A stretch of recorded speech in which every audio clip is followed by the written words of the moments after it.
Indonesia atau juga mungkin ada yang sedang di luar negeri.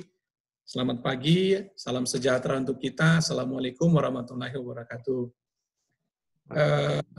Pagi ini kita dapat sebuah informasi yang terbaik ya, yang bisa menaikkan hormon kita, hormon imun kita, di mana dalam wabah COVID-19 ini, hari ini saya baca di Kompas dan saya dengar dari kemarin bahwa yang sembuh lebih banyak daripada yang meninggal, sehingga itu adalah menambah semangat kita pada pagi hari ini.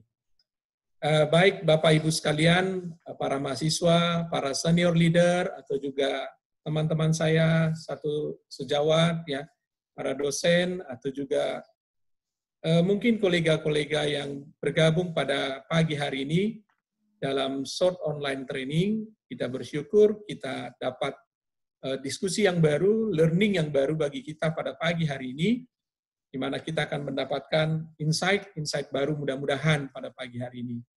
Nah, pagi hari ini saya akan masuk ke topik kami, ya, topik yang terkait dengan financial technology, ya, financial technology. Nah, kami harapkan bahwa setelah belajar financial technology ini, kita akan memahami ya, bagaimana sebenarnya fintech yang ada di Indonesia ini. Kita akan dimoderatori oleh Pak Asep. Pak Asep nanti akan membuka diskusi kalau dibutuhkan diskusi dan tanya jawab, begitu ya. Baik, saya mengambil topik yaitu adalah arah dan kompetensi yang tersedia di fintech Indonesia. Kenapa kami ini penting? Ya, judul ini penting karena dari sisi teknologi, Indonesia itu tidak kalah jauh dengan teman-teman, dengan bangsa-bangsa yang lain. Tetapi yang terjadi di lapangan itu adalah kompetensinya tidak tersedia, ya, tidak tersedia.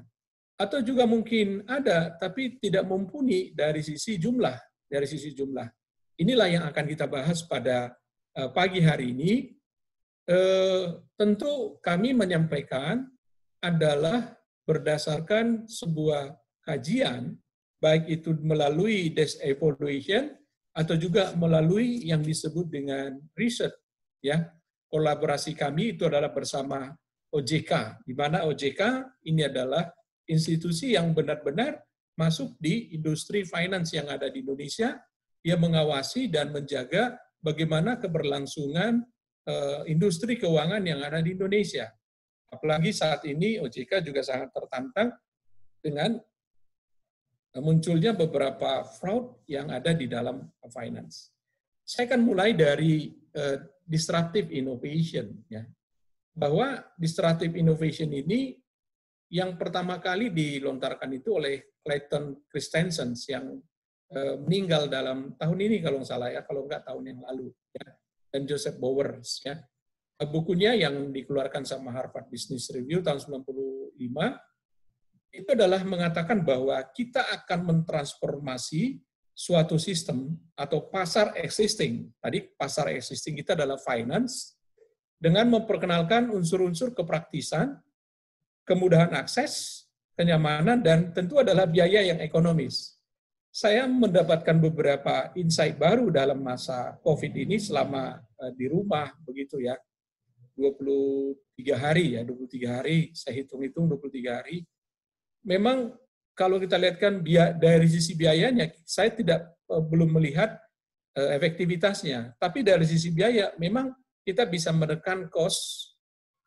Ibaratnya kalau saya tinggalnya itu di daerah Batu Nunggal, di daerah selatan, kemudian harus berangkat ke daerah utara, saya paling tidak membutuhkan ongkos itu jalan tol dan juga untuk bahan bakar kendaraan kurang lebih sekitar 80.000 satu hari.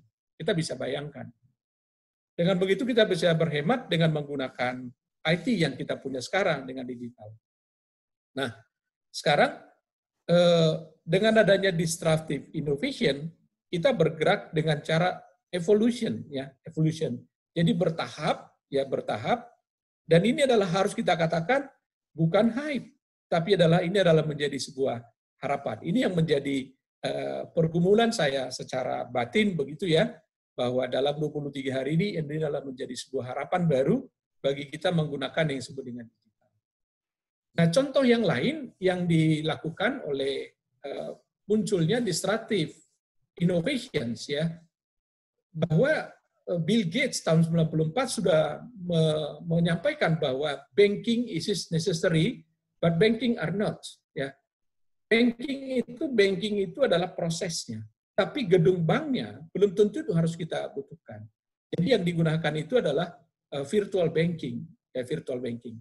Dan inilah yang harus menjadi concern kita, bahwa suatu saat dengan genggaman di tangan kita, apapun urusan banking bisa kita selesaikan dengan cepat dan juga dengan bagus. Nah, sehingga muncullah yang kita sebut dengan fenomena baru yang disebut dengan financial technology. Financial technology. Namun sebelum kita masuk kepada financial technology, kita juga mengenal, ya, kita mengenal dari Oxford oleh Profesor Rafael Ramirez. Dia mengatakan bahwa kita akan bergerak dari VUCA.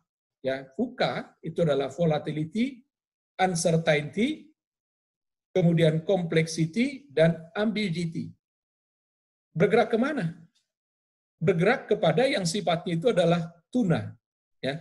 Jadi tidak lagi volatile, tapi di sini adalah muncul yang disebut dengan turbulence. Ya. Seperti yang terjadi saat ini. Nah, ini adalah bagian daripada turbulence. Siapa yang memikirkan bahwa pertumbuhan ekonomi kita, yang tadinya kita perkirakan itu di atas 5% atau paling tidak 4,5%, tapi nyatanya sekarang akan turun, bahkan mungkin negatif. Ini adalah turbulence, dan mudah-mudahan badai itu akan segera berlalu.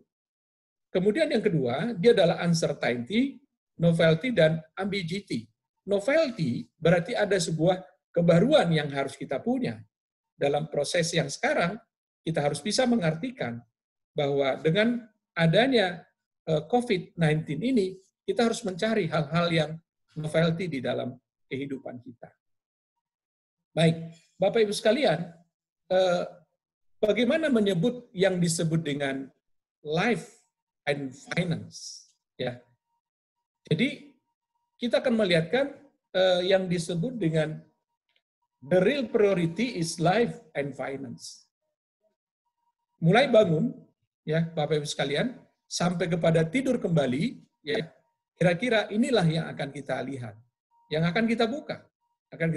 Ada mungkin email, kemudian Anda berkendaraan, barangkali Anda menggunakan baju, membeli baju, begitu ya. Kemudian Anda membuka Twitter, Anda mungkin naik pesawat terbang, kemudian Anda mungkin olahraga, atau Anda mau main musik, atau juga Anda membuka YouTube, dan segala macam. Dan ini adalah siklus kehidupan kita. Sehingga life dengan finance itu adalah sangat dekat. Bahkan saya menyebutkan itu adalah embedded. Ya, jadi melekat pada hidup kita. Life kita ini adalah sudah melekat pada uang semua. Dalam arti bahwa semuanya ini adalah tidak ada yang tidak berurusan dengan money. Ya, apakah itu tadi olahraga? Ketika Anda olahraga, Anda selalu menampilkan yang disebut dengan pakaian olahraga yang bagus, maka Anda harus membeli pakaian tersebut. Dengan membeli pakaian tersebut, maka Anda harus menggunakan uang, finance, ya money, ya. Jadi yang paling penting sebenarnya kita lihat adalah bagaimana yang disebut dengan circulation of money, ya. Circulation of money di dalamnya. Kemudian Anda harus menggranted yang disebut dengan kredit. Kita tahu sekarang kredit mungkin dalam posisi yang sulit, ya. Orang akan membayar dengan melakukan yang disebut dengan relaksasi atau juga yang disebut dengan restrukturisasi, ya. Nah, dengan uang, maka kita akan menciptakan yang disebut dengan investment. Kita akan hitung-hitungan bahwa investasi itu akan kembali pada saat kapan. Dan kemudian kita akan mengenal yang disebut dengan provision sebagai banking facilities. Banking itu hidup daripada provisions, ya, provision. Jadi fee, ya, fee orang meninggalkan uangnya, kemudian uang itu kita lakukan ke kreditor, ya, kemudian kita mendapatkan bunga dari kreditor tersebut. Sehingga kita harus tahu dari mana kita harus memulainya. Dari mana kita harus memulainya, dan kapan dan bagaimana kita akan mengakhiri yang disebut dengan finance tersebut.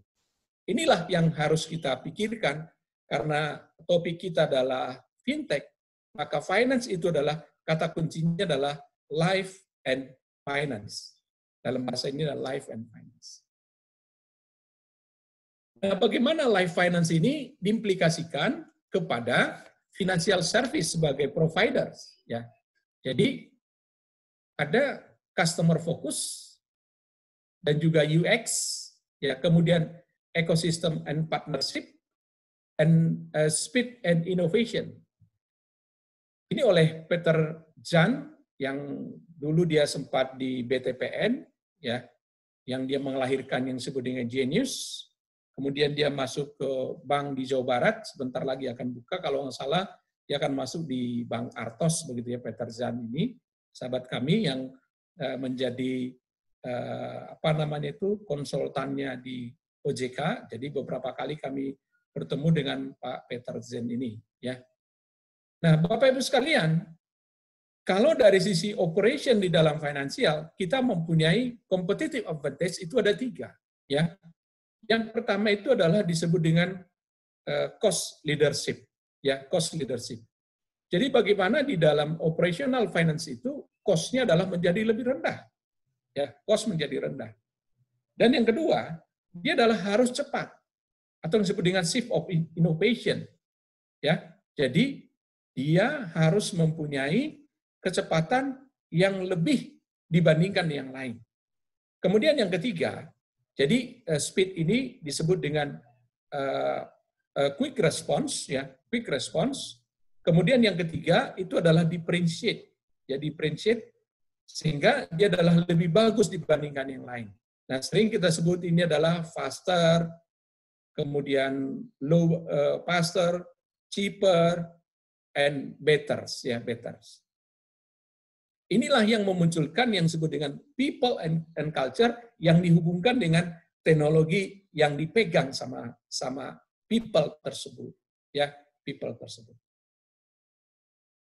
Nah, berbicara tentang finance framework, ya, kita mempunyai yang disebut dengan financial inclusion and sustainability, ya, bahwa secara finansial, ya, kita harus menjaga yang disebut dengan kondisi keuangan yang sifatnya dia adalah stabil, tidak terlalu tergoncang, begitu ya, tergoncang baik nilai tukar atau juga harga saham tidak tergoncang, dan juga dia adalah inklusif, ya, inklusif. Kemudian yang ketiga dia adalah kontributif, bahwa keuangan itu harus bisa menjadi mengkontribusi kepada hal-hal pertumbuhan yang lain, ya. Siapa yang melakukan? Yang pertama adalah regulator, ya, atau yang kita sebut sebagai balance regulation, ya. Ngapain dia? Nah, dia dalam melakukan financial stability, acceleration growth, customer protection, sama financial innovation. Itu adalah di sisi regulator, ya, di sisi regulator. Bagaimana di sisi responsible finance, yang kita sebut sebagai financial industry? Dia harus mempunyai financing availability, kemudian dia mempunyai people empowerment. Nah, di hari ini kita akan membahas bagaimana kompetensi daripada people yang ada di pasar, ya. Kemudian ada market conduct dan ada customer protection. Di sisi yang ketiga adalah disebut dengan financial capacity. Financial capacity itu adalah customer-nya.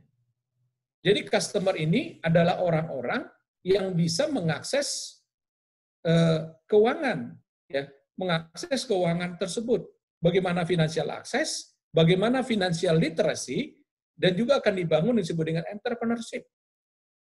Secara khusus bahwa entrepreneurship ini adalah dia adalah berani mengambil yang disebut dengan taking risk, mengambil risiko. Itulah yang disebut dengan entrepreneurship dalam arti financial capacity. Jadi ada 3 di sisi customer, ya, adalah financial access, bagaimana aksesnya dia kepada industri keuangan, kemudian financial literacy, bagaimana mengedukasi si customer itu dari sisi finansial, dan dia tidak terjebak kepada money game, atau juga terjebak kepada hal-hal yang bisa merugikan dia secara individu atau secara wilayah, dan juga mungkin suatu saat dia bisa mengganggu secara nasional. Kemudian entrepreneurship.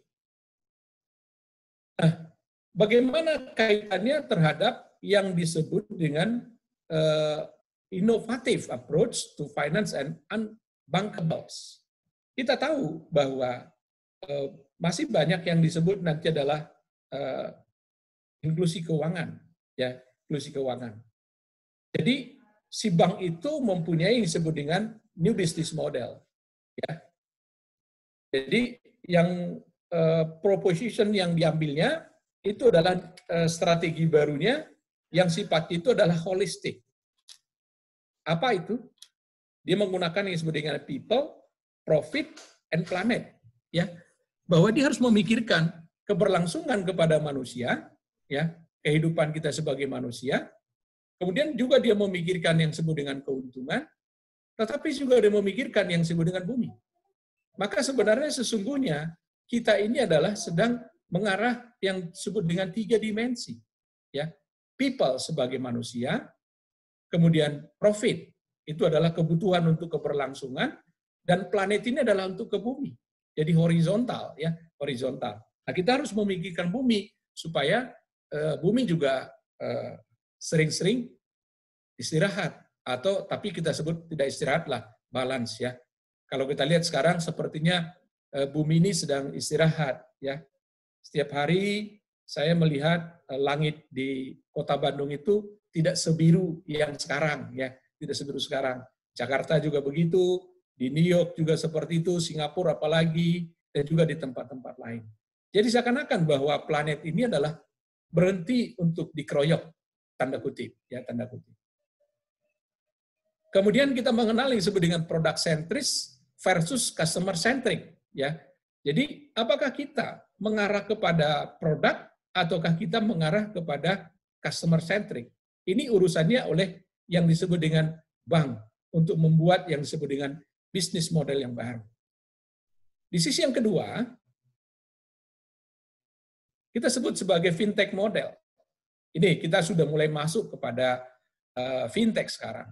Yang kita sebut sebagai marketplace atau peer-to-peer business lending, ya, P2P itu adalah peer-to-peer. Ini adalah menjadi marketplace kita, ya. Ini adalah menjadi business lending kita. Bisa saja bahwa ini akan mengakuisisi bank dengan cara fintech yang tadi.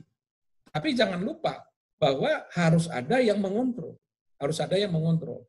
Jadi tidak langsung pribadi ke pribadi, peer-to-peer, tapi dia adalah ada yang menjadi mediatornya. Atau yang kedua disebut dengan equity crowdfunding, ya, equity crowdfunding. Kemudian yang ketiga, working capital yang related terhadap merchants, e-commerce finance, invoice finance atau juga factoring, kemudian supply chain finance, sama trade finance. Ini fintech model yang ada di dunia ini, ya, di dunia ini, ya. Jadi P2P atau juga equity crowdfunding dan juga working capital yang related, ya. Nah, yang ketiga, diambil model berikutnya adalah co-creation model, ya, co-creation model. Di mana co-creation model ini adalah banking, bank, ya, kepada microfinance institution, ya. Jadi microfinance institution ini bisa contoh yang dekat dengan kita itu bisa e-money atau link aja yang dikeluarkan sama Telkom. Kemudian digabungkan dengan community agent, ya, community agent. Community agent apa? Misalkan saja OVO kerjasama dengan apa, gitu kan? Atau GoPay kerjasama dengan apa? Atau misalkan link aja dia bekerja sama dengan institusi atau juga lembaga di bawah daripada BUMN, ya, BUMN. Itu adalah community agent. Kemudian fintech startup. Nah, fintech startup ini adalah bagaimana melahirkan startup-startup baru yang jiwanya itu adalah lari di dalam fintech. Tapi ada sebuah lesson learn yang pernah saya baca dalam sebuah tulisan yang dikeluarkan sama Renal Kasali, ya, Renal Kasali, bahwa kehati-hatian itu perlu, ya, kehati-hatian itu perlu dalam arti fintech ini kehati-hatian itu sangat perlu. Tapi jangan juga bahwa kehati-hatian itu lebih kencang berlarinya dibandingkan daripada usaha kita. Usaha kita, ya. Jadi sakingnya kita itu adalah berhati-hati, kemudian kita nothing to do. Nothing to do. Nah itu, jadi hal ini yang harus kita garis bawahi, jangan sampai kehati-hatian kita itu lebih kencang berlarinya dibandingkan dengan action yang kita lakukan. Startup fintech menawarkan produk dan jasa digital banking, ya, sudah di berbagai subsektor, ya. Ada paling tidak saya mencatat di sini ada 6, ya, ada 6. Misalkan saja kita lihatkan financial product marketplace, yang di dalamnya itu ada financial product comparison, online uncontrolled loan application, financial product application, yang kita bisa lihatkan di sini ada Halo Money, Cermati, kemudian Kredit Gogo, Cek Aja, Duit Pinter, Atur Duit, dan seterusnya. Ya, ini adalah di sisi financial product marketplace.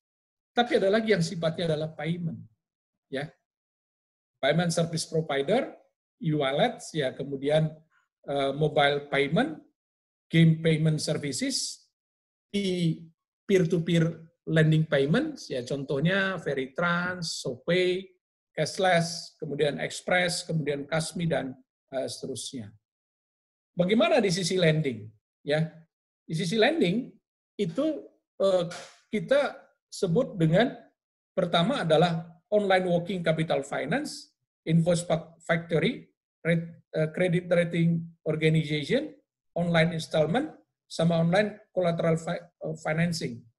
Ini bisa kita kenal yang disebut dengan funding society, pinjam, Amarta, Toralight, dan banyak lagi, ya. Ada Investri dan ada Tendo. Saya mengambil beberapa saja di sini, ya. Tapi ada lagi yang sifatnya adalah dalam asset and trading, ya. Di sini ada order management, risk management, kemudian custody and administration, mutual fund, kemudian exchange rate trading sama stock trading, ya. Di dalamnya macam-macam, ya, ada Pareksa, ada call level. Kemudian ada insurance technology, ya. Di mana insurance technology ini adalah dia melakukan underwriting modul online atau juga online insurance atau juga perbandingan secara online atau juga yang dilakukan dengan claim, ya. Kita bisa mengenal yang disebut dengan Connection Asia, ya, ClaimD, PolicyPol, Acturis, sama Coverhound, ya. Atau di sisi lain yang disebut dengan enterprise atau juga operation solution, ya. Dia ini adalah melakukan customer relation atau juga order management, accounting sama general ledger, payroll, dan reimburse, ya, yang dilakukan sama Jojonomics atau juga gajian.com, ya.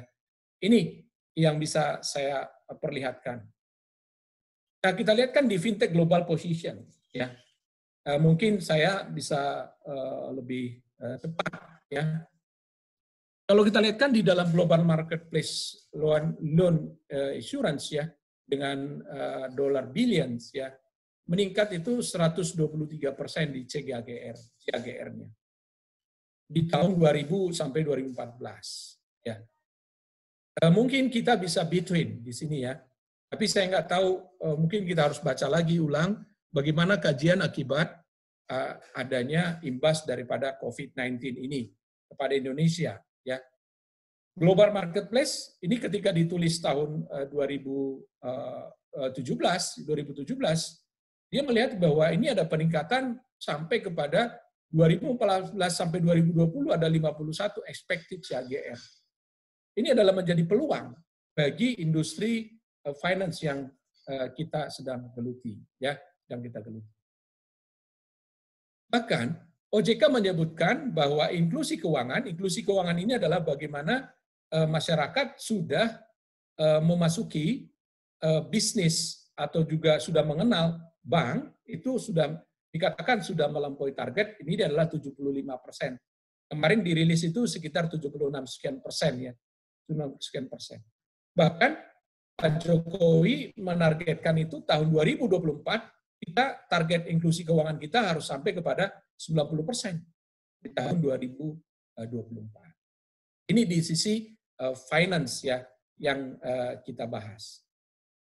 Kemudian bagaimana di sisi fintech yang ada di Indonesia? Posisinya sekarang seperti apa? Ya. Akumulasinya ada 558.766, di mana ada pemainnya 61% itu adalah laki-laki, perempuan itu 38,01%, dan badan usaha itu adalah 0,18%. Di sisi usia, ya, di sisi usia 69%, 69,84% itu adalah usianya itu adalah antara 19 sampai 34. Jadi ini adalah sangat muda, ya. Kemudian 35 sampai 54 tahun itu 26,72%. Kemudian ada lagi yang hijau di sini lebih dari 54 tahun semakin sedikit, ya semakin sedikit. Dan yang kurang dari 19 tahun ada juga ya, ada juga 1,23%. Oke, ini bisa kita lihat kan. Kemudian dari sisi borrower ya, secara akumulasi dia mendapatkan 14.359.918. Dengan peminjamnya itu ternyata masih lebih banyak laki-laki ya dibandingkan dengan perempuan. Jadi lender and lower itu bisa kita lihatkan perempuan masih tetap lebih sedikit, tapi ada peningkatan meminjam perempuan dari 38 berubah menjadi 48, laki-lakinya dari 61 berubah menjadi menurun tentunya ya sebagai borrower, sebagai peminjam ya. Jadi artinya meningkat keberanian daripada perempuan untuk melakukan peminjaman. Nah, dari sisi usia ya ini melonjak ya dari yang 70,65% ini adalah usia 19 sampai 34. Tadi dia bergerak dari 69,84 ya. Kemudian 0,34 itu adalah usia kurang dari 19 tahun. Kemudian antara 35 sampai 54 itu masih ada 27,84%. Ini data ya. Dari sisi pengguna fintech lending ya, sebagai lender dan juga sebagai borrower ya, sebagai borrower.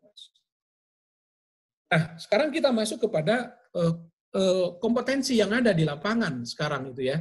Jadi bagaimana di sumber daya manusianya, begitu ya, sumber daya manusianya. Kita lihat kan bagaimana comprising ya demand ya, skill demand di 2018 dengan trending di 2022 ya. Jadi kalau 2018 ya 2018 itu adalah analytical thinking and innovation ya, kemudian complex problem solving, critical thinking analysis, active learning and learning strategy, creativity, originality sama inisiatif, kemudian attention to detail, kemudian emotional intelligence, reasoning, problem solving and ideation, kemudian leadership and social influence dan coordination and time management. Tetapi di 2022, nah ini yang menjadi tren ya 2022. Ini dilakukan sama Future of Job Survey 2018 oleh World Economic Forums. Analytical thinking innovation masih tetap digunakan. Active learning dia meningkat menjadi number 2 ya. Learning strategy, creativity and original ya masih ada ya. Teknologi design ya. Teknologi design and programming, critical thinking and analysis, problem solving, kemudian leadership and social influence ya. Kemudian emotional intelligence, reasoning, problem solving and ideation, sama system analysis and evaluation. Ini masih muncul, ya masih muncul. Ini 2022 nantinya. Kenapa yang menjadi decline di tahun 2022? Jadi ilmu-ilmunya adalah ini adalah sudah sangat artinya disebutkan di sini adalah dia akan melakukan saturation, ya saturation. Di bukunya Future of Job Survey 2018 itu dikatakan bahwa ini akan lama makin sedikit, ya. Manual dexterity, endurance and precision, memory, verbal, auditory and spatial ability, management non financial, material resource, technology installation and maintenance, reading and writing math and active listening, management of personnel, quality control, safety awareness, coordination and time management, visual, auditory and speech ability, technology use and monitoring and control. Ini akan hilang katanya, ya akan paling tidak dia akan menurun. Nah, Bapak Ibu sekalian, kami akan menampilkan apa yang dikeluarkan sama McKinsey Global Institute Workforce. Ya, jadi buku ini ya atau hasil report ini ya diambil kajian mulai tahun 2002 sampai 2030. Ya. Tapi dipilah. Itu ada perubahan 2002 sampai 2016 dan 2016 diperkirakan sampai dengan 2030. Dia membaginya bahwa skill kategori itu ada 5. Ya. Yang pertama disebut dengan physical and manual skill. Kemudian yang kedua basic cognitive skill. Kemudian higher cognitive skill sama social and emotional skill. Dan yang terakhir disebut dengan technological skill. Jadi ini adalah waktu yang digunakan ya dalam 1 tahun. Dalam 1 tahun. Dihitung bahwa tahun 2022 sampai 2016 ada peningkatan 3%. Ya, ada peningkatan 3%. 3% ya, 3%. Kemudian untuk physical and manual skill. Tetapi di 2016 sampai tahun 2030 dia akan turun 11%. Kemudian dari sisi basic cognitive skill akan naik 1% di 2002-2016, tapi akan turun 2016-2030 14%. Sementara higher cognitive skills dia akan naik di 2002-2016, dia juga akan naik juga 2016 sampai 2030. Kemudian social and emotional skill malah ini adalah melonjak naik di 2016 sampai 2030 ada 26%. Dan technological skill dia juga naik 27%, berubah menjadi 60%. Dari berapa waktu yang digunakan dalam setahun, ya, waktu yang digunakan bekerja dalam setahun, ya. Jadi katakan change in our workers, ya, dalam 1 tahun. Nah, kami melakukan sebuah survei, ya, survei yang dilakukan dengan mengambil kompetensi model yang dilakukan sama Loina 2016, ada 8 katanya big egg industry di dalam 4.0 kompetensinya, ada leading and deciding, supporting and cooperation, interacting sama and presenting, analyzing and interpreting, creating and conceptualizing, organizing and executing, adapting and coping, sama enterprising and performing. Ya, ada 8. Ya, ada 8.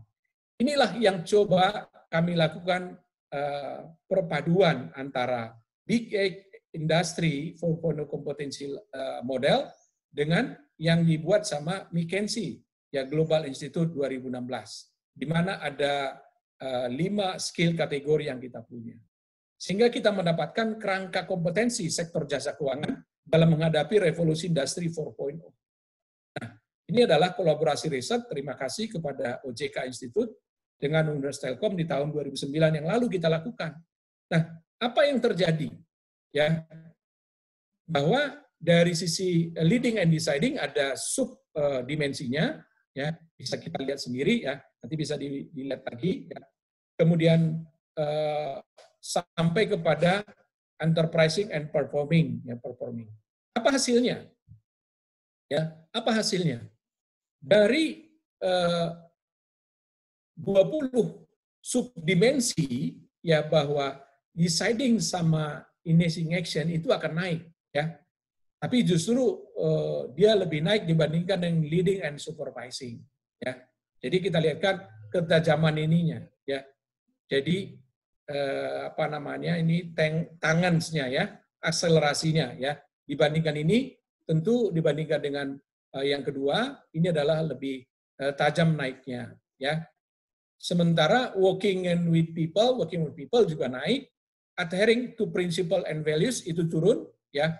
Relating and networking itu naik, itu adalah saat ini dan saat masa depan, ya masa depan. Ini diambil dengan cara dilakukan dengan kualitatif sama kuantitatif survei. Kita menggunakan AHP, ya, dengan tingkat konsistensi rasio yang sangat memadai, ya, sehingga kita berani melakukan publishing materi ini. Ya. Kemudian presenting and communication information malah turun. Kemudian writing sama reporting dia turun. Apply expertise sama teknologi dia naik, gitu ya. Influencing juga dia naik, gitu. Ya. Kemudian analyzing dia naik, kemudian learning and researching dia turun, creating and innovating itu dia naik. Nah, kemudian formulating strategy konsep dia naik tapi tidak masih landai. Planning organization dia datar, biasa saja, ya, sama saja begitu. Hari ini dan tomorrow begitu ya.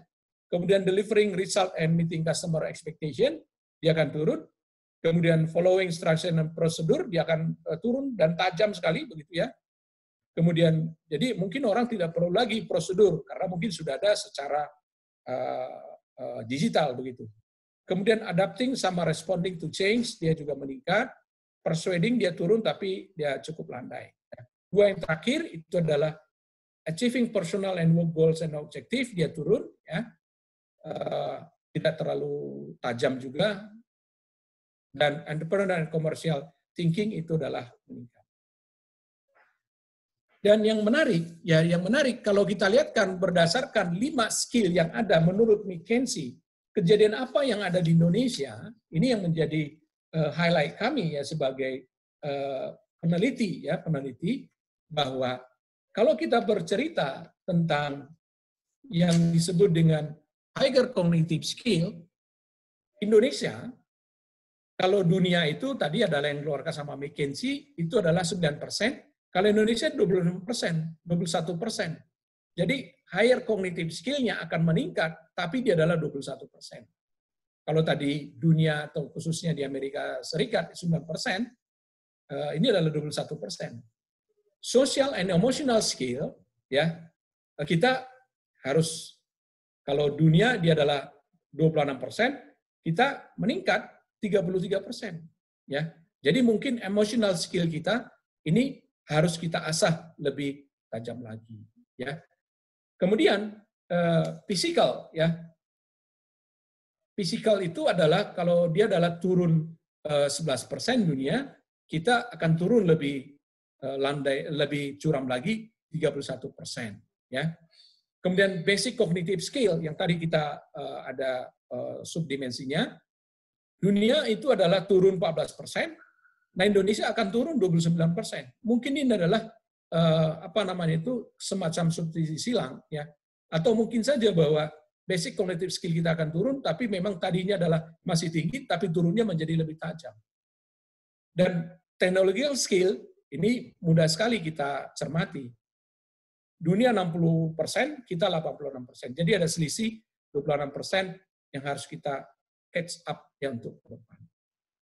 Nah itulah Bapak Ibu sekalian, mapping yang kita punya, yang kita bisa share pada hari ini, di mana bahwa ketersediaan kompetensi yang ada, mari Bapak Ibu sekalian, ini di slide yang terakhir ini, mari kita cari. Secara desk evaluation, memang di Indonesia tidak banyak kompetensi yang dimiliki, ya, yang dimiliki di sini. Tapi kita bisa akan cetak melalui perguruan tinggi, prodi-prodi yang sedang dibuka sekarang, dan tentunya bahwa dengan mengambil survei ini, hasil daripada riset ini, kita bisa lebih matang mana keilmuan yang akan kita deliver kepada mahasiswa kita. Demikian Bapak Ibu sekalian, saya kembalikan lagi ke Pak Asep sebagai moderator. Baik Bapak, terima kasih atas paparannya. Untuk sesi selanjutnya mungkin langsung ke tanya jawab aja atau gimana Pak? Ya Pak, silakan saja tanya jawab. Baik, untuk sesi tanya jawab ini mungkin kita coba untuk 3 pertanyaan dulu ya Bapak Ibu. Mekanismenya silakan untuk mengajukan untuk bertanya di chat, di kolom chatting. Nanti 3 teratas mungkin yang akan kita persilakan untuk bertanya kepada Pak Dr. Palti Marulito Sitorus sebagai pemateri. Untuk itu saya persilakan di chat aja langsung diketik nama atau misalnya pertanyaannya langsung boleh.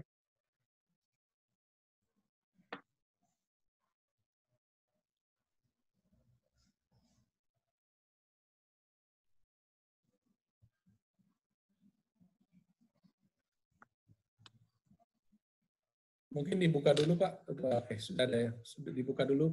Baik, yang pertama sepertinya ada pertanyaan dari Ibu Ratri. Sebentar ya, Bu. Dari Bu Ratri.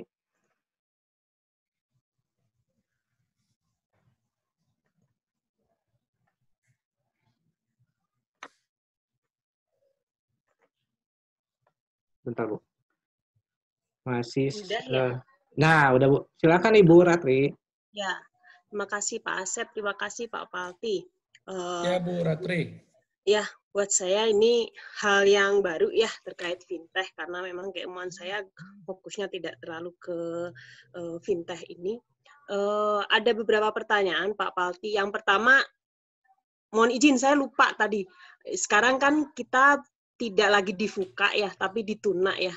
Cuman Tuna, saya ya, ingat N-nya itu apa ya? Itu yang pertama saya lupa. Coba ingat-ingat tapi nggak dapat juga N-nya itu apa, kepanjangan apa, itu yang pertama. Kemudian yang kedua terkait dengan approach yang 3 itu ya, yang tadi apa, fintech model, terus co-creation model. Sebetulnya kalau kita itu sudah ada di mana ya kalau di Indonesia itu? Apakah boleh misalkan saya menyimpulkan sebetulnya yang diharapkan kalau dilihat itu mungkin ke co-creation model, cuman kalau kondisi di Indonesia sebetulnya masih di sebelah mananya gitu.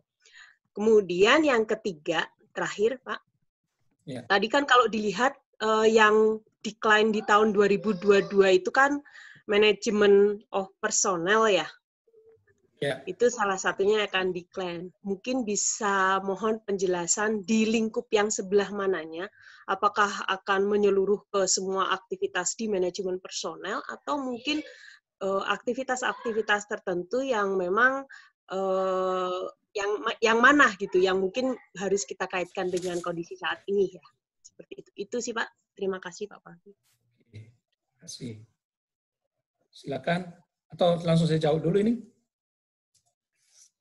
Boleh Pak, mau langsung dijawab atau langsung aja kali ya? Nah, Bu Ratri, jadi kalau tadi T yang terakhir itu Tuna itu adalah N-nya adalah novelty, Bu. Jadi novelty. Novelty. Di slide saya ada kayaknya, Bu, ya. Di slide saya. Ya. Lupa tadi soalnya kan udah kelewat slide-nya, cuman diinget-inget nggak inget juga apa. Oh iya. Oke, itu novelty, Bu Ratri. Ya. Jadi memang di era yang sekarang yang kita butuhkan itu kebaruan. Jadi tidak bisa lagi kita menggunakan itu adalah seperti apa yang ada selama ini. Ya, jadi paling tidak kita menggunakan ya dari hasil pemaparan yang dilakukan sama Ramirez itu, Profesor Ramirez yang dari Oxford itu, dia mengatakan bahwa paling tidak kita menggunakan teknologi yang baru, ya teknologi ya itu. Kemudian yang kedua, ya ketika kita mempunyai 3, apakah kita ada di mana gitu ya? Apakah kita sudah pada pada fintech model ataukah co-creation model? Nah, kalau menurut saya memang kita hampir semuanya ini adalah lagi berjalan, Bu Ratri, ya Bu Ratri. Sehingga ada cuman berjalannya itu adalah masih mungkin tidak full. Ada yang mungkin di dalam banking new business model belum semua. Digital strategy and platform itu belum semua. Contoh misalkan kita lihat kan, saya kemarin mengambil sebuah survei antara BNI dengan BRI. Saya pikir tadinya itu adalah bahwa BNI itu adalah lebih digital platformnya lebih bagus dibandingkan dengan BRI. Ternyata lebih bagus BRI. Saya pikir karena tadinya dia adalah sudah pemain lama begitu ya, ternyata dia adalah bukan begitu ya. Nah, jadi belum semua oleh bank itu melakukan yang disebut dengan new business model ya. Fintech model ya juga tadi kan belum semua juga. Jadi Indonesia pada saat sekarang itu semua dijalankan, tetapi sekali lagi belum yang sifatnya dia adalah aktif secara keseluruhan. Begitu Bu Ratri. Ya, terima kasih Pak. Yang tiga, Pak. Yang tiga, maaf tadi, apa tadi, maaf? Manajemen personel itu kan trennya entah hilang atau menurun gitu ya. Mungkin menurun. Cuman mungkin di aktivitas yang mana sebetulnya yang mungkin itu akan hilang sama sekali gitu. Keahlian yang seperti apa yang akan hilang terkait dengan manajemen personel. Kalau kita lihat kan yang decline di tahun 2022, ya yang decline kan saya tidak melihat di sini adalah di sini dikatakan yang hilang itu adalah manual dexterity, endurance sama precision, memory, verbal, and auditory sama spatial ability. Kalau kita lihat kan kita coba gabungkan kepada future job survey ya. Jadi yang muncul itu adalah manajemen of personnel ya. Jadi kenapa? Karena orang akan bisa mengatur dirinya sendiri gitu. Itu Bu Ratri. Dengan cara yang banyak sekali sekarang kan ada mau Anda mau sehat, mau cara apa? Mau tepuk-tepuk dada dulu, tepuk-tepuk punggung dulu, ya semua ya bisa dilihat dari ini, tidak perlu diajarin secara langsung. Tapi dengan digital bisa kita dapat. Begitu, Bu. Ya. Mangga, Pak. Hatur nuhun, Pak Palti. Baik, Bu Ratri, terima kasih. Bu Ratri. Untuk kita langsung ke penanya berikutnya ya, Pak. Setelah Bu Ratri ada Mas Tahta Arashi. Beliau ini alumni kita juga nih, alumni FEB ya. Untuk Mas Arashi, sebentar saya unmute dulu. Silakan, saya persilakan. Terima kasih Pak Palti dan Pak Asep atas pemaparan materinya. Saya tertarik Pak dengan materi yang disampaikan Bapak. Cuman ada sedikit pertanyaan Pak yang mau saya tanyakan terkait dengan tadi kan saya sempat melihat ada berita dari OJK ya Pak tentang inklusi keuangan yang meningkat di tahun 2017 kalau saya nggak salah ingat. Tapi realitanya di lapangan Pak saat ini tuh banyak sekali Pak peer-to-peer atau fintech ilegal itu yang membuat akhirnya masyarakat menjadi resah seperti itu. Nah, keresahan masyarakat ini itu mengakibatkan ketika mereka mau mengajukan pinjaman ke peer-to-peer lending ataupun ke fintech itu menjadi ragu-ragu Pak, gitu dalam artian sebetulnya inklusi keuangan masyarakat saat ini pun belum setinggi itu gitu, karena saya juga sebagai pemain fintech itu merasakan Pak dampaknya ketika saya harus turun ke masyarakat. Bahkan ketika saya harus mengajukan kerjasama dengan berbagai institusi ataupun lembaga pendidikan lainnya, itu kami kesulitan di situ gitu. Nah, bagaimana nih Pak solusi dari Dr. Palti untuk menghadapi fenomena seperti ini Pak gitu? Baik Pak Tahta, langsung saya jawab ya. Terima kasih ya sudah bergabung di media kita ini. Jadi yang pertama bahwa inklusi keuangan dikatakan itu 75% 2019 ya. Bahkan di rilis itu di akhir 2019 itu mencapai 76,93%. Itu yang info yang diambil dari OJK. Nah, apa yang menjadi indikatorsnya? Indikatorsnya itu adalah berapa orang yang ada secara availability dia bisa masuk mengakses keuangan. Yang paling sederhananya adalah dia mempunyai nomor rekening, Pak Tahta. Itu. Jadi ketika dia sudah mempunyai nomor rekening, dia mempunyai bank tertentu, maka itulah masuk dalam inklusi keuangan. Ya. Nah, saya juga waktu kata ini, saya tanya ini apa semua masuk di fintech, kok banyak benar gitu ya. Rupanya yang dimasukkan inklusi keuangan itu adalah ketika dia mempunyai keikutan sertaan dengan menggunakan jasa keuangan. Itu adalah masih di bagian yang pertama, artinya adalah di jasa keuangan yang pertama yang sangat tradisional sekalipun dia bisa masuk dalam itu, Pak Tata. Nah, sekarang bagaimana kesulitan-kesulitan atau juga problem-problem yang terjadi di masyarakat ketika akses keuangan kita sulit, ketika saya mempunyai usaha tapi akses keuangannya sulit. Nah, OJK tidak masuk ke sana. OJK tidak masuk ke sana.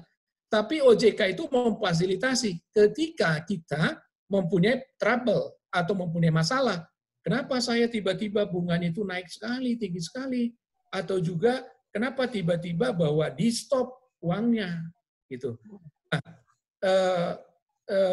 kita mempunyai Indonesia mempunyai namanya Asosiasi Fintech, ya, Asosiasi Fintech Indonesia. Nah, itu mungkin bisa dihubungi Pak Tahta. Ini saya dapatkan juga ketika saya lebih banyak bergaul dengan OJK, banyak bergaul dengan Asosiasi Fintech di Indonesia. Dan ilmu-ilmu ini juga sebenarnya saya dapatkan dari mereka juga ya, kesempatan hari ini. Ya, gitu Pak Tata. Oke, terima kasih Pak Palti atas penjelasannya. Saya sudah paham sih Pak dan sudah mendapatkan solusi nih Pak dari Pak Palti. Terima kasih untuk informasinya. Ya, terima kasih Pak. Baik, terima kasih Mas Arasi yang sudah bertanya. Untuk selanjutnya, mengingat waktu kita tinggal beberapa menit lagi Pak. Apa kita lanjut saja nggak apa-apa ya? Masih ada beberapa pertanyaan. Lanjut aja ya, lanjut aja. Ya, dari internal dan eksternal. Mungkin mohon izin Bapak Ibu, saya ke yang dari eksternal dulu ya. Di sini ada Ibu Eriana Astuti ya. Ibu Eriana Astuti yang ingin bertanya. Bu Eriana, terima kasih. Silakan Bu Eriana. Silakan Ibu Eriana. Turun Pak, terima kasih Pak Palti, Pak Asep. Saya tertarik di hasil research di slide yang terakhir Pak. Iya Bu. Ya. Naik turunnya ini perubahan kompetensi saat ini dan masa depan. Di sini kalau kita lihat kecenderungan terbesar itu ada di technological skill ya Pak ya, untuk menunjang fintech. Kira-kira itu menurut Bapak hasil research-nya itu apakah hanya tersebar di IT saja Pak, atau beberapa technological skill yang lain yang seperti apa ya Pak ya? Apakah hanya dominan di IT atau bagaimana? Ya, oke. Ya, terima kasih Pak. Baik, terima kasih Bu Eriana Astuti. Mohon maaf Ibu Eriana dari mana Bu? Maaf. Saya dari kampus BINUS Pak. Oh dari BINUS ya, baik. Di BINUS itu ada Prof. Adler yang dekat dengan finance ya, dengan finance. Ya. Oke, baik. Memang di sini kita lihat kan technological skill itu ada 86%. Memang kalau kita buka, yang disebut dengan technological skill, memang dia tidak hanya di dalam hard skill dan juga soft skill, tapi juga muncul yang disebut dengan emotional skill.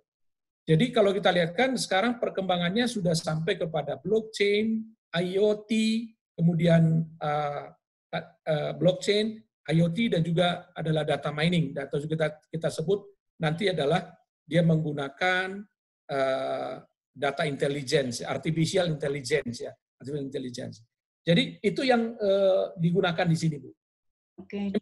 Kalau kita buat lebih detail lagi, di riset berikutnya akan kita dapatkan. Nanti sama Ibu Ratri akan bergabung juga dengan Ibu Nidia, karena di sini ada kait dengan psikologi ya, psikologi tapi yang digunakan dengan cara teknologikal. Jadi nanti akan dilihatkan kalau seseorang itu dia mempunyai kecenderungan ya, dia mencari alat-alat untuk kosmetik itu adalah malam-malam. Kenapa? Nah, larinya ke sana, ya larinya ke sana. Jangan-jangan kalau malam itu dia harus mempersiapkan lebih banyak mempersiapkan makeup bagi ibu-ibu ya. Karena saya lihat di rumah istri saya mempersiapkan makeupnya itu malam-malam. Begitu ya. Jangan-jangan dia mempersiapkan dirinya adalah seperti itu malam-malam gitu ya. Jadi harus ke sana. Jadi technological skill-nya dia harus melihat juga adalah Internet of Things, kemudian blockchain sama artificial intelligence ya, intelligence. Nah, lari-larinya kemana kira-kira begitu. Oke, Itu Bu Rena. Terima kasih Bu Rena. Baik Pak. Hatur nuhun Pak. Terima kasih. Sama-sama Bu Rena. Ya.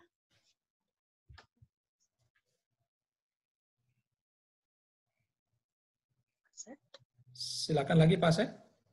Pak Asep masih di mute Pak Asep tuh. Pak Asep, suara Pak Asep masih di mute. Oh iya, maaf Pak. Ya. Untuk selanjutnya ada pertanyaan dari Pak Dr. Maruli Situmeyang, Pak. Ya, silakan Pak Situmeyang. Selamat pagi, salam kenal Pak Torus, Pak Asep. Ya. Selamat pagi Ya. Pak, silakan. Saya dari Unikom Pak. Unikom ya Pak. Ya, silakan Pak. Pak Sitorus, Pak Maruli. tadi kan ada slide yang tentang lender dan borrower ya. Iya Pak. Di situ ada 61% dan 38% itu laki-laki dan perempuan. Nah, saya memang pengen menyorotinya dari aspek regulasi sebenarnya Pak Sitorus. Ya, regulasi ya Pak. Yang muncul di sini itu mungkin yang terpantau sama OJK, yang fintech-nya itu mungkin punya legalitas Pak. Ya Pak, betul Pak. Jadi karena di tengah-tengah masyarakat sekarang yang lagi rame ini kan perkembangan dunia fintech yang legalitasnya tidak jelas. Nah, ini apakah ini dari sisi regulasi ini terpantau sama OJK atau tidak? Karena tengah-tengah masyarakat ini sama seperti pertanyaan Pak Tahta tadi kan. Mungkin masyarakat banyak kebingungan, dan saya mungkin menyoroti dari aspek hukum, sangat susah menangani problem atau permasalahan tentang fintech yang non legalitas. Mungkin Pak Sitorus bisa ini gimana solusinya dengan OJK seperti itu, misal pengaturan regulasinya mungkin Pak. Iya Pak, Pak Dr. Maruli Situmorang, terima kasih Pak. Jadi memang data ini adalah data yang diambil sama OJK, ya tentu adalah data yang resmi, legalitasnya mereka punya, ya. Jadi si perusahaan dia punya misalkan berapa akumulasi perusahaan tersebut, badan usahanya seperti apa. Nah, seperti yang Bapak sampaikan tadi, pertanyaan itu selalu muncul dalam setiap diskusi yang terkait dengan OJK, Pak, dengan fintech, selalu muncul. Dan memang sekarang fintech itu, OJK itu mempunyai satu divisi, Pak. Divisi namanya itu adalah dia melakukan namanya OJK Institute. OJK Institute ini, ya, dia akan rutin melakukan survei, Pak, melakukan survei riset, ya, yang terkait dengan apa yang terjadi di pasar.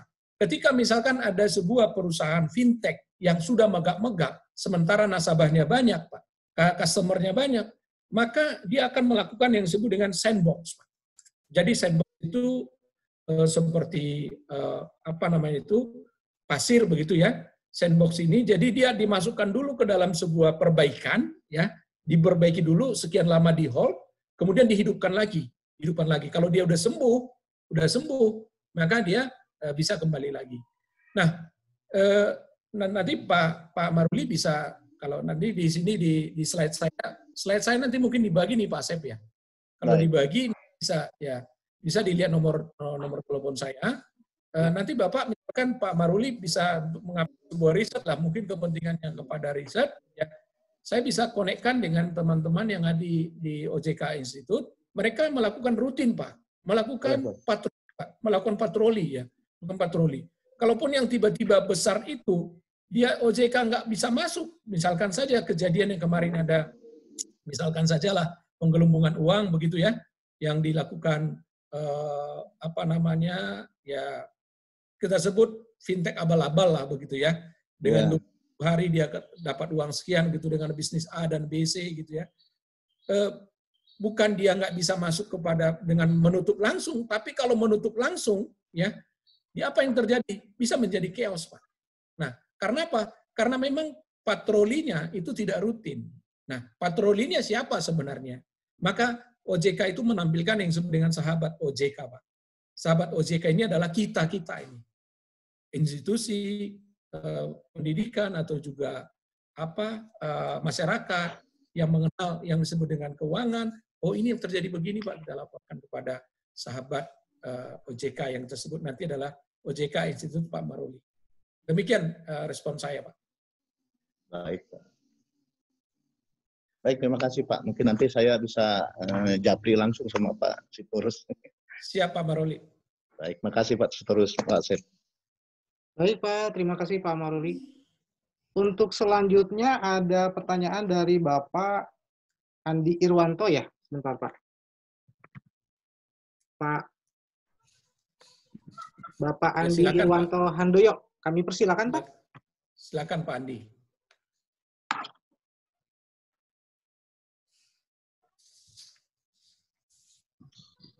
Ya, terima kasih Pak Palti, Pak Asep. Ya, tadi langsung aja. Tadi disebutkan bahwa memang fintech ini kan memang ya khususnya peer-to-peer lending ini kan lebih menyasar kepada unbanking segmen ya. Nah, seperti kita ketahui bahwa unbanking segmen itu berarti kan seumur hidupnya memang dia tidak berurusan dengan bank kan, baik record, transaksi atau apapun tidak tercatat di Bank Indonesia lah. Nah, bagaimana caranya fintech tersebut melakukan eligibility check ke pelanggan yang mengajukan pinjaman supaya diberikan pinjaman guna mengantisipasi gagal bayar, Pak. Karena sekarang ini kan banyak OJK yang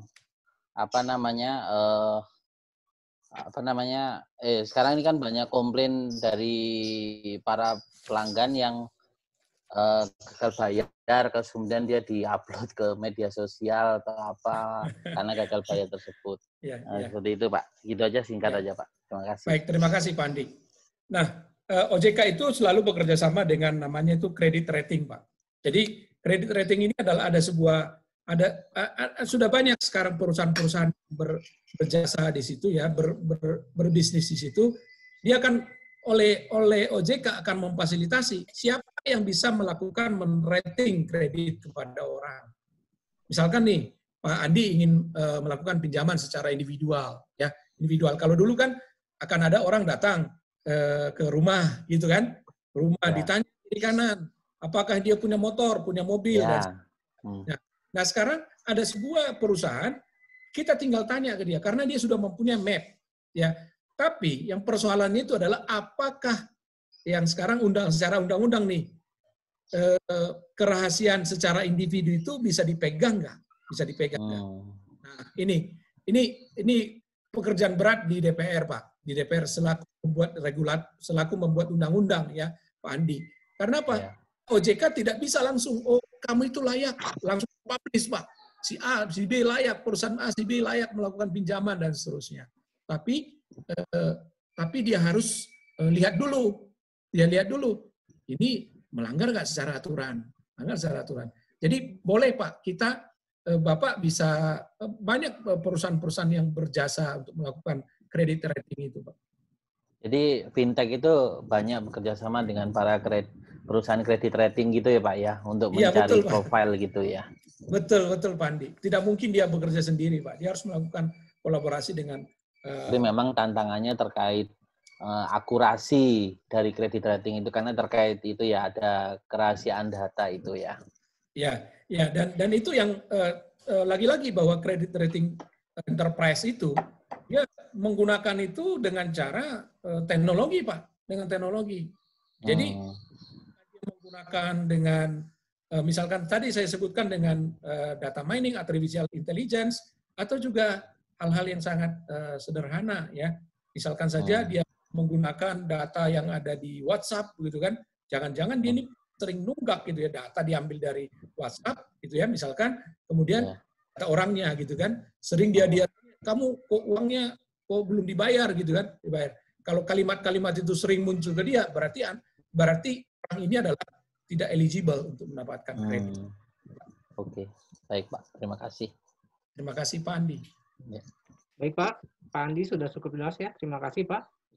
Untuk selanjutnya masih ada pertanyaan Pak. Jadi silakan, karena kita Pak, tadi terkait dengan waktu, jadi kita rearrange Pak. Untuk selanjutnya ada pertanyaan dari Ibu Siska. Ya, silakan Ibu Siska. Ya, sebentar Pak.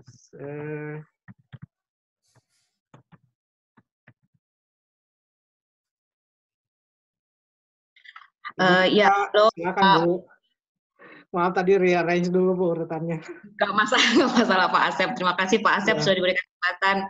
Selamat siang Pak Palti. Saya mau bertanya terkait kompetensi fintech Pak Palti.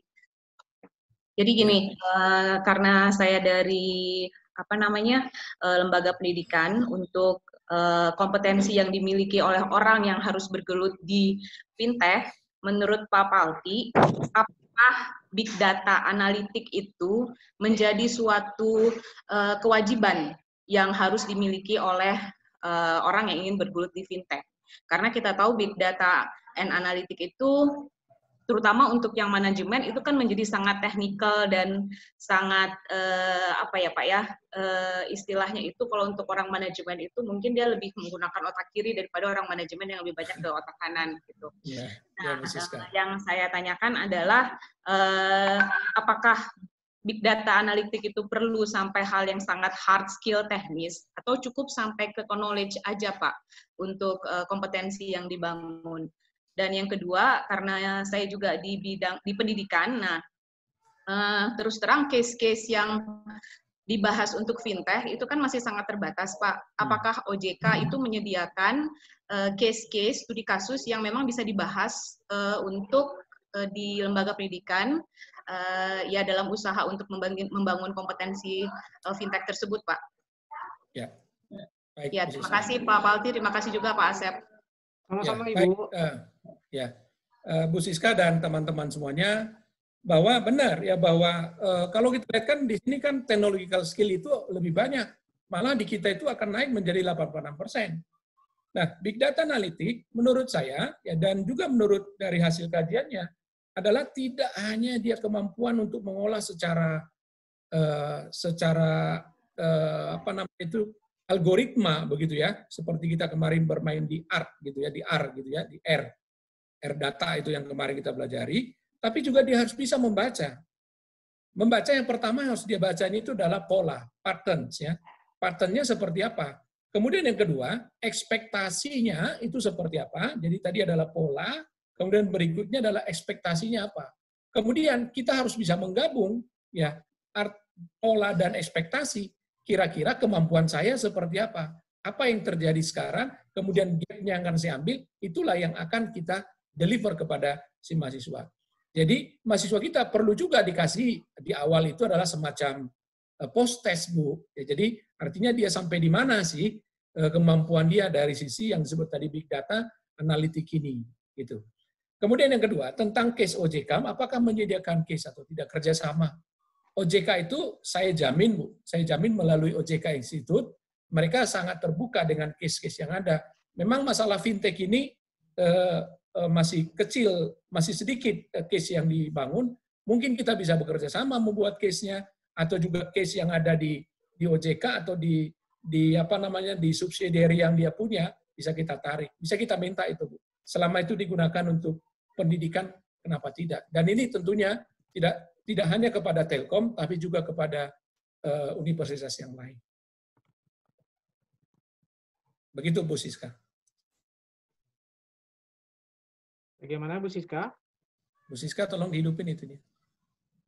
Pak Asep tolong di mute-nya masih Bu Siska. Di mute dari Bu Siskanya, Pak. Oh, ya.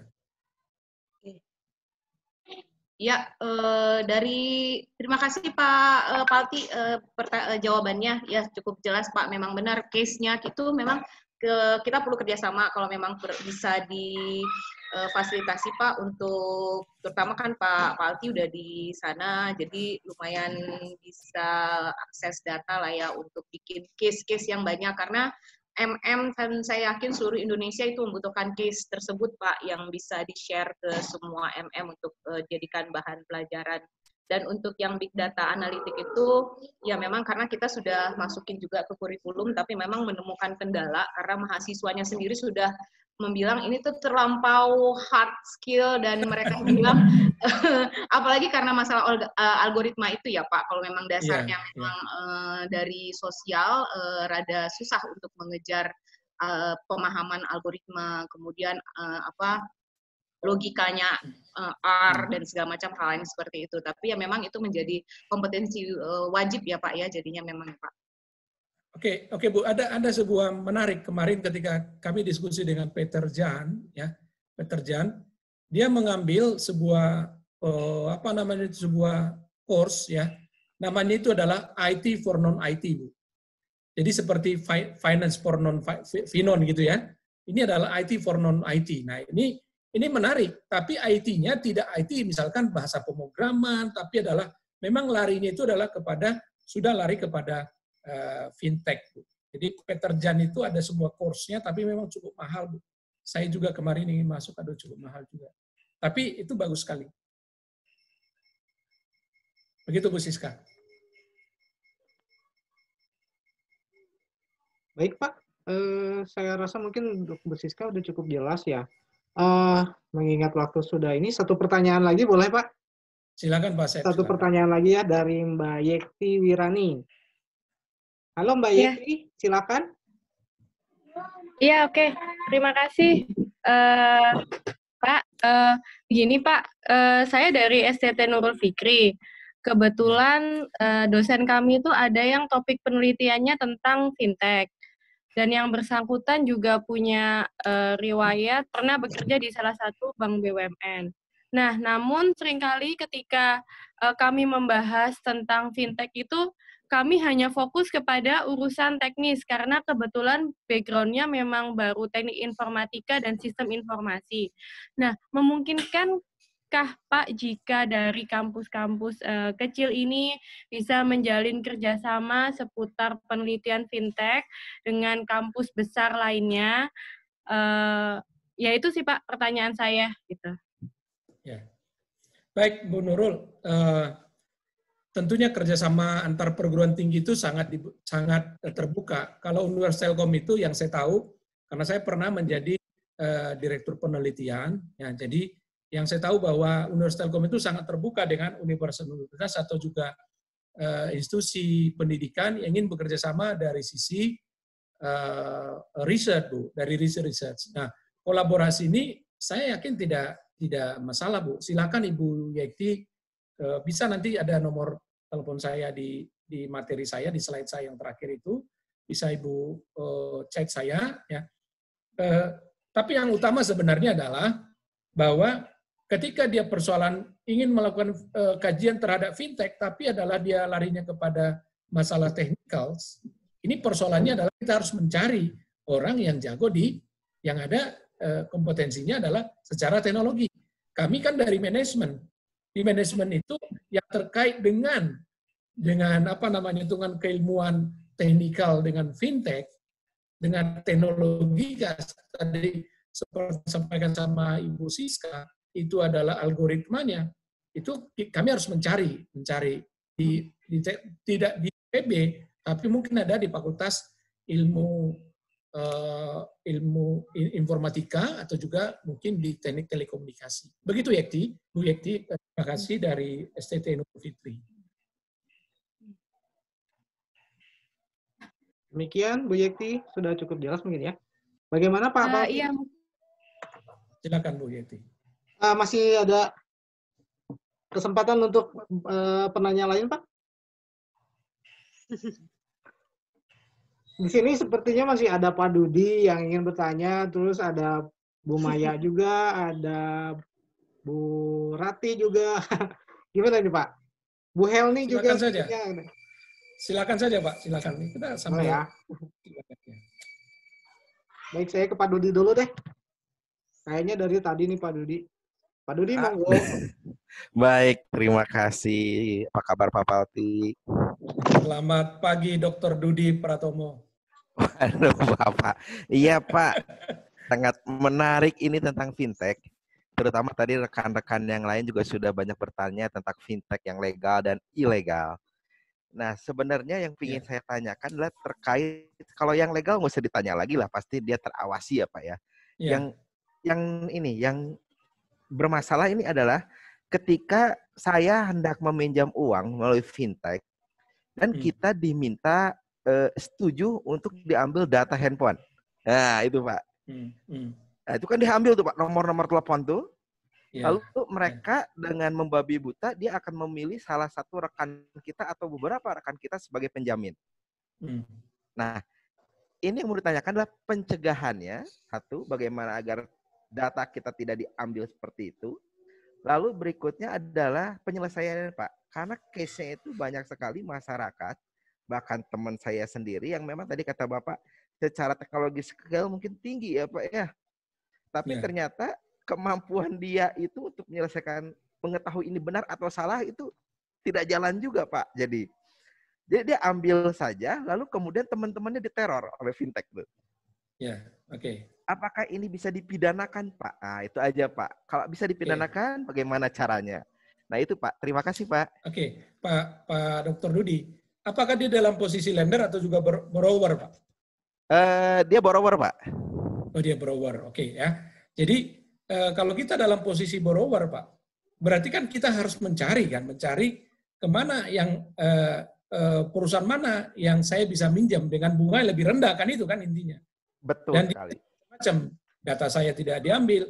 Nah, tolong kita biasakan, kita cek kepada di OJK, Pak. OJK itu melis setiap waktu ya perusahaan-perusahaan fintech itu yang legal, satu. Kemudian yang kedua, karena dia tadi melakukan yang disebut dengan patroli, maka dia tahu, oh ini adalah bermasalah nih, harus masuk ke sandbox, ya, harus masuk ke sandbox dulu. Jadi tidak langsung dia muncul, nah, dibukukan secara undang-undang. Terus terang saya tidak paham secara undang-undang. Mungkin nanti Ibu Helni bisa menjawab, dia sebagai orang di bagian hukum. Tapi yang jelas bahwa OJK itu selalu kolaboratif, Pak. Kolaboratif dengan pihak yang terkait dengan regulator, Pak. Jadi Baik, Pak. Betul Pak Dudi. Itu kalau pernah saya masuk ke OJK Institute, ya, dalam 2 jam saya di sana, saya amati, ya memang banyak sekali alert. Saya dapat komplain, misalkan data saya diambil semua, ya. Jadi connecting saya, kok bisa si Anu itu adalah menghack nomor telepon saya, menghubungi si B, menanyakan. Padahal nomor saya gitu kan. Pak Dudi Pratomo ini sudah memberikan izin memang dengan tulisan yang kecil-kecil itu accepted gitu kan. Ya. Ya itu kan, sehingga dia bisa mengambil nomor Bapak untuk menghubungi di mirror, Pak, di mirror. Ini memang menjadi bahaya. Nah, itu jadi sekali-kali kita jangan serta-merta langsung mau memberikan. Di era yang sekarang hati-hatian adalah perlu. Tapi Peter Jan mengatakan, Renal Kasali mengatakan kalau di dunia yang sekarang ini kehati-hatian itu jangan lebih cepat berlarinya dibandingkan dengan usaha kita untuk lebih maju memanfaatkan teknologi digital yang ada sekarang. Nah, betul Pak. Makanya kita bablas. Mungkin kita ke depan bisa pengabdian masyarakat, Pak, untuk masyarakat yang ya itu kan dia termasuk yang menengah kecil ya Pak ya, untuk usahanya, lalu dia coba pinjam. Nah, itu mungkin bisa juga diberikan sosialisasi Pak, bagaimana memilih fintech yang tepat. Nah, itu dari segi borrower ya Pak ya. Borrower. Iya. Tapi jangan lupa juga Pak, berapa banyak lender yang dibandingkan borrower yang bangkrut. Lender juga banyak juga yang bangkrut, Pak. Banyak Pak lender. Banyak dia. Susah ditagih gitu kan. Malah dia yang dimarahin. Kalau nagih, dimarahin. Nah iya, betul sekali Pak. Dari sisi lender juga berat, karena dia tidak bisa memilah borrowernya Pak. Karena ini online kan Pak. Nah itu. Betul, online. Ya. Baik Pak Palti, jelas sekali Pak. Terima kasih banyak Bapak. Terima kasih Dr. Dudi. Terima kasih Pak Dudi. Untuk selanjutnya masih ada Pak dari Ibu Farida yang ingin bertanya. Silakan Ibu Farida. Wah, silakan. Oke, terima kasih Pak Asep. Maaf, selamat siang. Selamat siang Pak Palti. Ya, selamat siang. Saya melanjutkan pertanyaan Pak Maruli dan Pak Dudi tadi Pak terkait dengan regulasi dan banyaknya kasus terkait fintech ini. Yang disampaikan Pak Dudi tadi benar bahwa kalau saya melihatnya lebih kayak gini Pak. Pertanyaannya adalah seberapa siap sih pemerintah menangani perkembangan fintech ini gitu.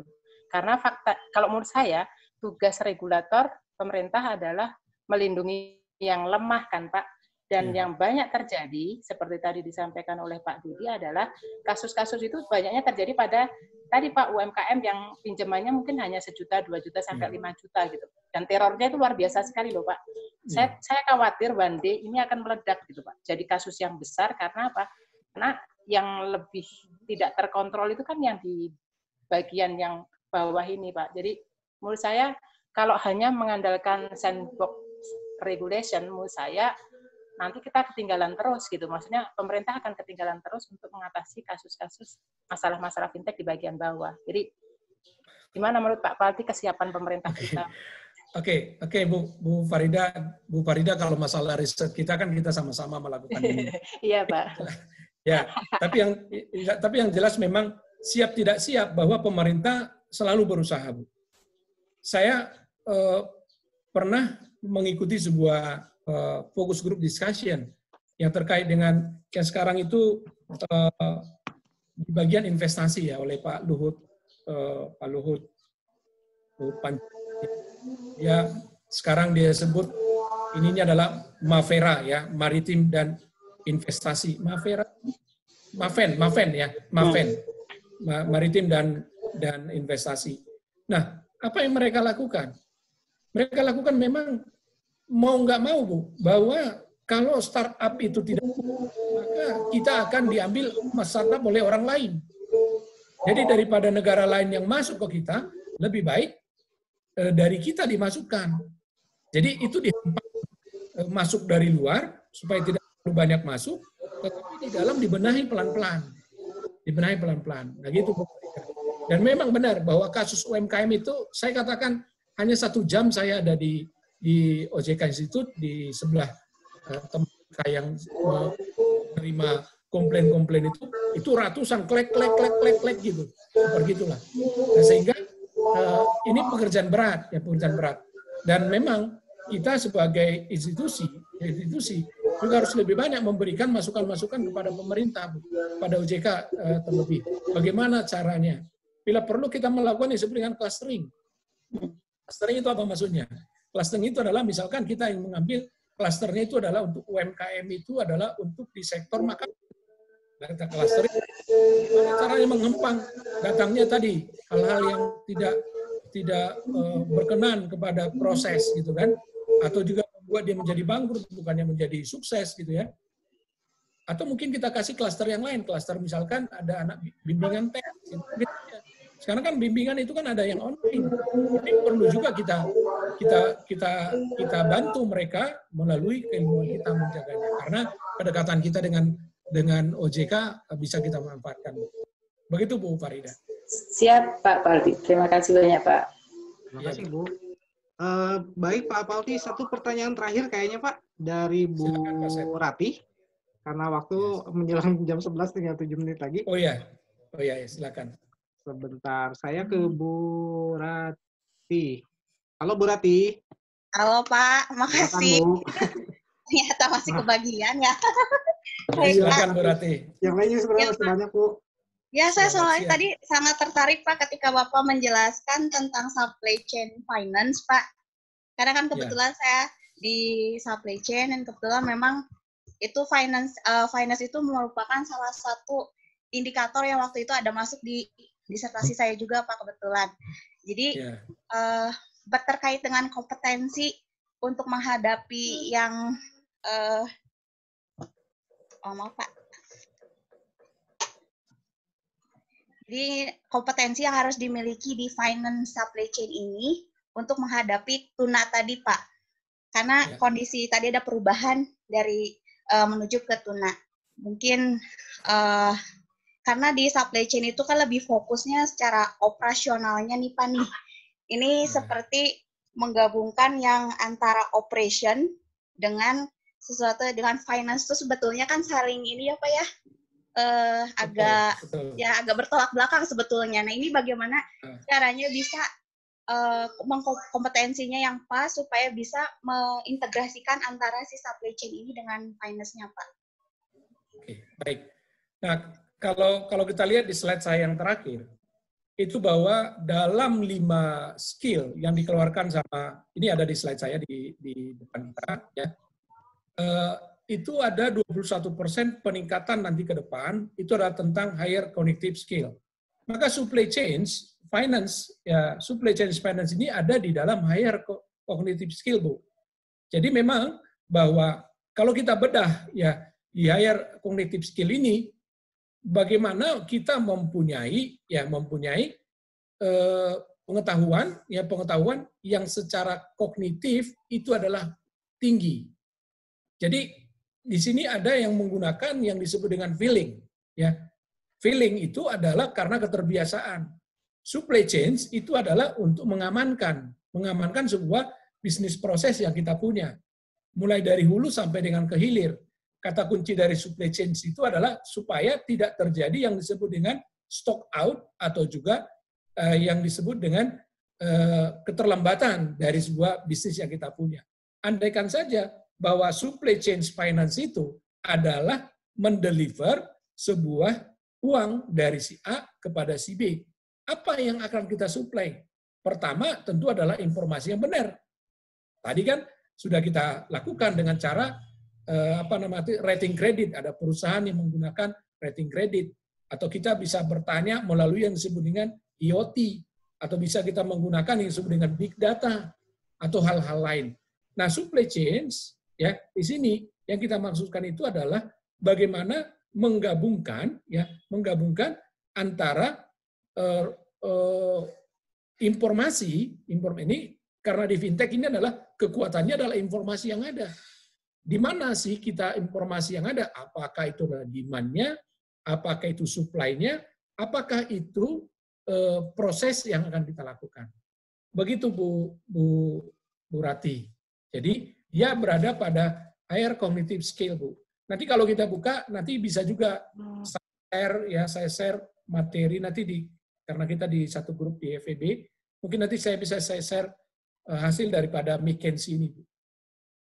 Karena kemarin menjadi buku wajib saya ketika membaca untuk mengasih materi seminar di OJK secara nasional, terpaksa buku itu saya baca, saya kupas habis. Gitu. Baik, demikian Bu Rati. Semoga cukup jelas ya, Bu.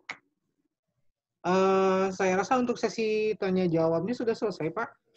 Mudah-mudahan tidak ada yang terlewat karena memang kita terbatas oleh waktu juga. Jadi untuk sesi tanya jawab dari short online training ini mungkin kita cukupkan sekian ya, Pak ya. Ya.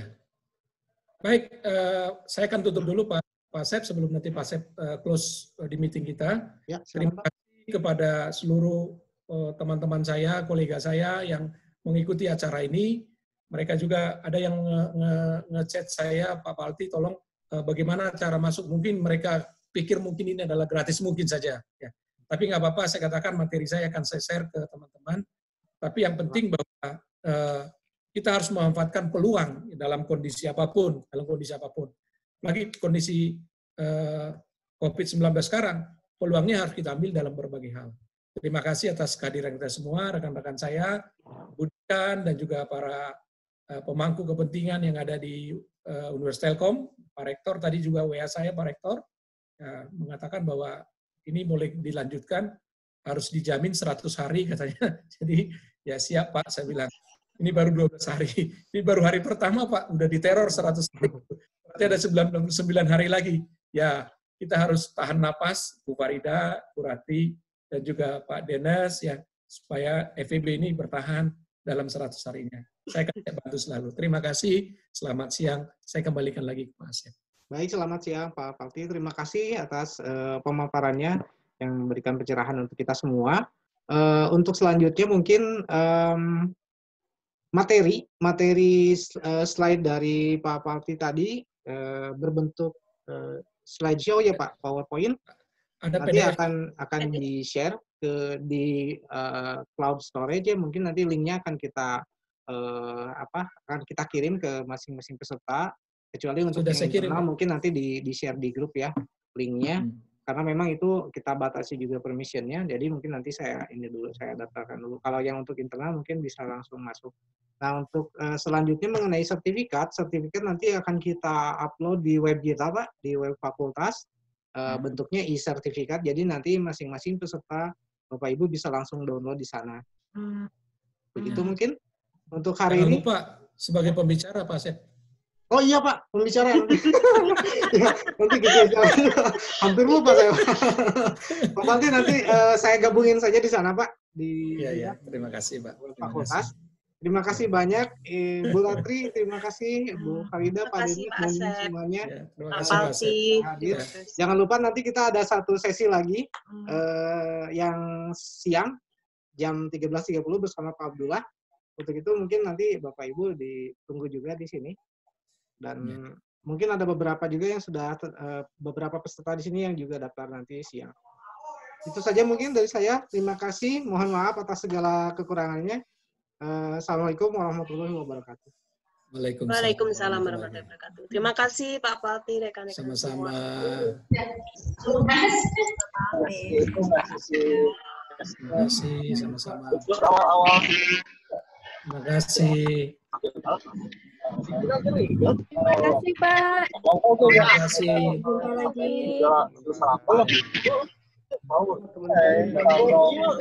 Pak Raisa.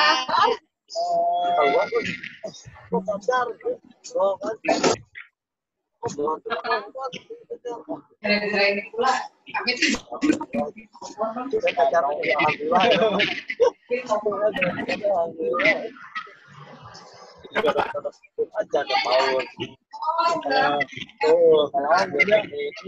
Kalau tadi kalau kita dulu atau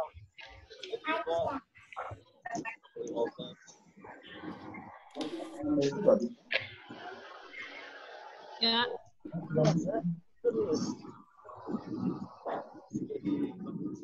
Sosial media marketing, pengaruh sosial media marketing terhadap brand personality.